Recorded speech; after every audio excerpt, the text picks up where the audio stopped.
So what if the United States is fighting a war that it has, for all intents and purposes, already lost? According to the source material we're looking at today, that's exactly what's happening. We're going to break down the analysis that suggests President Trump has already admitted defeat and that we might be watching a global superpower unravel right before our very eyes. All right, so we're 3 weeks into this conflict, and according to this analysis, the fog of war is finally starting to lift. And what's emerging from that fog is a picture that really boils down to two stark, pretty much unavoidable conclusions. And they're pretty brutal. First, the United States is not winning this thing. In fact, it's not even on a path to victory. And second, Donald Trump has no plan. He never did, and he certainly doesn't have one now.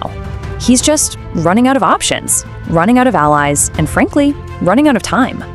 So how exactly is this playing out on the world stage? Well, the first and most obvious sign is that America's image of invincibility isn't just cracking, it's starting to completely shatter. And the first shockwave? It's hitting us all in the wallet. As you can see, oil has already surged past $100 a barrel. And if the Strait of Hormuz stays hot, analysts are predicting it could soar to $120, maybe even $150. We're not just talking about pain at the pump for you and me, we are talking about a full-blown global economic crisis in the making. And this right here, this is a perfect example of the strategic failure we're talking about. On the ground, Israel's bombing campaigns, they aren't breaking Iran's will. In fact, it's the opposite. The more leaders they lose, the more determined Iran becomes. And meanwhile, it's America's own allies in the Gulf who are paying the devastating economic price, day in and day out. Okay, so this gets us to a really core idea in this whole analysis. A fundamental and frankly dangerous shift in the president's behavior. It's a move from a strategy of just bluster to one of outright blunders. You see, for years, the term that analysts used was TACO. Trump always chickens out. You know the routine. He'd make these loud threats, get right to the edge, but then ultimately back down. But now, we're in a whole new era. It's called TIFU. Trump always, well, F's up. He's not backing down anymore. Instead, he's just making catastrophic mistakes, and they have very real consequences. And here is TAFU in action. Right in the middle of a major conflict, the president is out there praising Iran's leadership. So why would he do that? Because according to this analysis, Trump really only respects one thing: power. He seems genuinely shocked that Iran is fighting back so effectively, and his praise is this bizarre accidental admission that he's been completely outmaneuvered. And this might be one of the most unbelievable statements to come out of this whole thing. When he was asked why the US is even there if it doesn't need the oil anymore, Trump basically admits it's just a habit. Think about that. Not a strategy, not some vital national interest, just a colonial habit of a powerful country crushing a weaker one, just because it can. So if America is fumbling around with no strategy, what about Iran?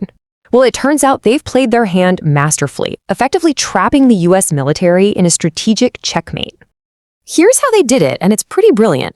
First, Iran laid mines in the deep waters of the Strait of Hormuz. This forces all ships, including massive American warships, into a very narrow channel, right up against the Iranian coast. They basically created a kill box. Any ship in that channel can be targeted from land, without Iran even needing to send out its navy. Just like that, they now control the world's most critical oil choke point. And now that they have that control, Iran's military is openly mocking the president. This direct message, delivered in English for the whole world to see, is a clear taunt. They're basically saying, your Twitter threats are meaningless.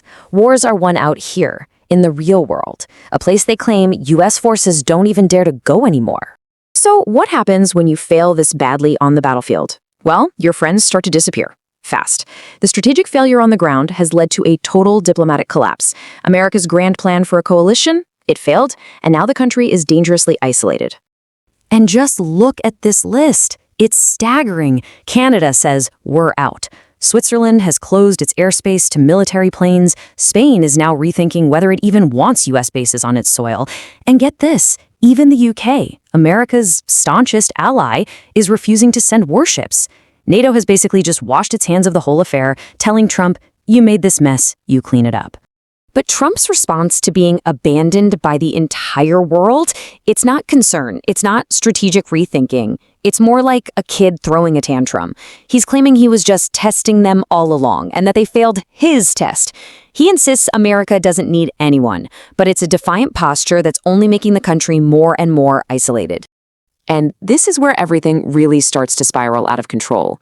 We're now in the final stage of the crisis, where the consequences are cascading outward, leading to economic ruin, a bizarre information war, and what appears to be the mental unraveling of the president himself. First, the economy.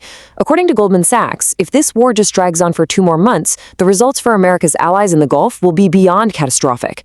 And these numbers are just staggering. A 14% drop in GDP for both Qatar and Kuwait. That's not a recession. That is economic annihilation.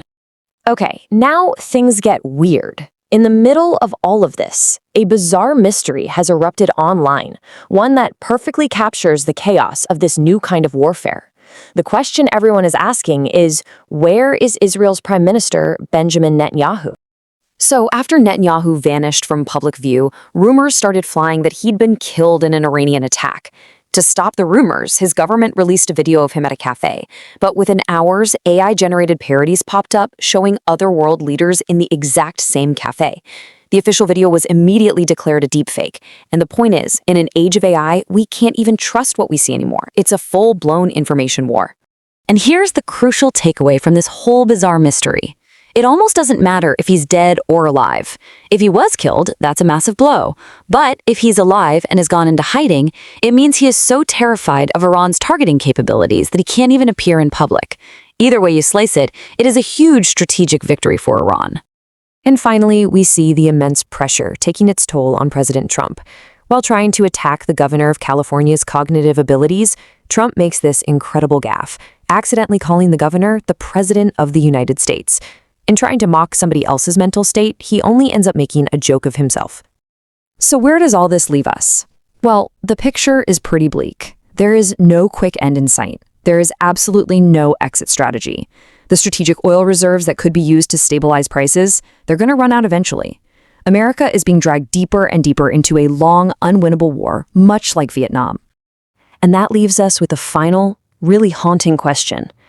The analysis suggests that history may look back on this conflict not just as another war in the Middle East, but as the exact moment the era of American global dominance finally and officially came to an end.